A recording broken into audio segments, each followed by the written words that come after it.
네, 조동사의 성공법칙 11번째 시간입니다. 당연의 파워가 필연되어 흐르며 shall. 지난 시간에는 가능성을 열어주는 조동사 may를 공부했습니다. may가 우리에게 상당히 익숙하고 또 쉬워 보이는 낱말이지만 실제로 may의 핵심 의미가 뭐냐 라고 묻는다면 아마도 그것을 정확히 집어내는 일은 쉽지만은 않았을 것입니다. 이처럼 의외로 난해한 부분들을 하나하나 성공법칙의 스토리를 통해 이어나가며 발견하는 일이 바로 표현나무의 조동사 수업입니다. 자, 이번 시간에는 성공법칙 제2단계의 세 번째 순서에 해당하는 조동사를 공부해 보겠습니다. 이번에도 역시 지난 스토리에 이어서 풀어나가 보겠습니다. 스토리 제7회. 가슴 안에 보석처럼 빛나는 확신의 빛이 학생의 눈을 통해 투영되어 등불처럼 퍼지면서 공간을 밝혀 길을 열어주었을 때, 그때 학생의 의식 안에 자리 잡고 있던 그 당연의 파워가 다시 운동을 일으키기 시작했습니다. 그동안 그의 의식을 채우며 기다려온 그 파워는 이제 방향을 타기 시작했습니다. 확신의 빛이 밝혀주는 그 내면의 길, 그 열린 길을 따라 흐르기 시작한 것입니다. 그것은 고속도로처럼 시원하게 뚫린 길이었기에 그 길을 타고 흐르는 당연의 파워 역시 거침없이 흘러나갔습니다. 이정표를 보니 그 길은 성공이란 이름의 마을로 가는 길이었습니다. 그것은 영어책을 펼칠 때 보았던 바로 그 마을이었습니다. 말하자면 그 길을 따라 나아가면 성공에 도달할 수밖에 없는, 필연적으로 성공에 도달하게 되어 있는 길이었던 것입니다. 그리하여 이 길을 따라 흐르는 당연은 필연이 되었으며 이 당연의 파워 또한 필연의 파워로 불리게 되었습니다.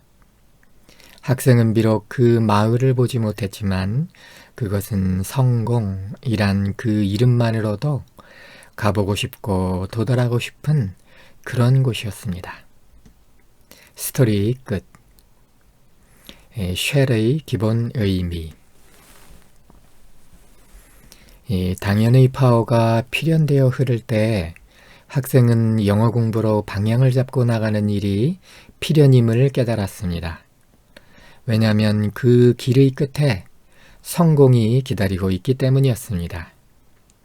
이 필연성의 자각, 필연의 의식, 필연의 흐름은 의지력을 일으킬 수 있도록 해주는 세 번째 요소입니다. 그리고 이것을 기본 의미로 가지는 조동사는 shall입니다. The way shall lead him to Success Village. 그 길은 필연적으로 성공 마을로 인도할 것이다. We shall reap the effect of the cause we've set up. 우리는 필연적으로 우리가 세워온 원인의 결과를 받아야 한다. 자, 여기서 shall을 뭐뭐 할 것이다 또는 뭐뭐 해야 한다 라는 의미로 알아듣기 쉽겠지만 그보다는 설정된 원인에 따라서 반드시 결과가 찾아오는 그 필연성, 필연의 길을 따라 흐름을 의미하는 조동사가 shall이란 것입니다. 이런 점에서 이 필연성은 원인과 결과의 법칙에 대한 감각으로 볼 수 있겠습니다. 옛날 우리 선조들도 이 법칙을 가리켜 인과응보라는 말을 사용해 왔고요. 그리고 속담과 격언들에도 이 원리가 들어있죠. 콩 심은데 콩 난다. 당연하죠. 필연이지요. As he sow, 그대가 뿌린 그대로 so shall he reap. 그렇게 필연적으로 거두어 드릴지니라. Knock, and the door shall be opened. 두드려라 그러면 문이 열리는 것은 필연적으로 따라오니라. 누구나 느끼고 그리고 알고 있듯이 이것은 섭리와 자연의 법칙이요 질서입니다. 하지만 그럼에도 불구하고 특히 현대 시대로 들어오면서 일부 사람들 마음속에서 이 질서에 대한 감각이 약해져 가고 있는 것 같아 안타까운 마음입니다. 땀 흘려 씨앗을 뿌리지 않아도 수확은 얼마든지 얻을 수 있어. 심지어 햇빛이 없어도 수확은 얼마든지 얻을 수 있어. 라는 식으로 생각하고 행동을 실행하는 사람들이 점차 늘어나기 시작했기 때문입니다. 그러다 보니 그들은 다른 사람들이 씨 뿌린 밭을 넘보고 다른 사람들이 저장해둔 곡식 창고를 넘보지 않을 수 없게 되었는데 그런 방법 외에 달리 수확을 얻을 길이 없기 때문입니다. 그렇게 되면 당장은 그 도둑질한 곡식으로 배를 채울 수 있을지 모르지만 그러나 섭리의 작용을 결환시킨 만큼 훨씬 추가된 결과를 받아들지 않을 수 없을 것입니다. 결국 우리가 쉘을 한 번 사용할 때마다 원인과 결과의 섭리법칙을 작동시키는 셈이 됩니다.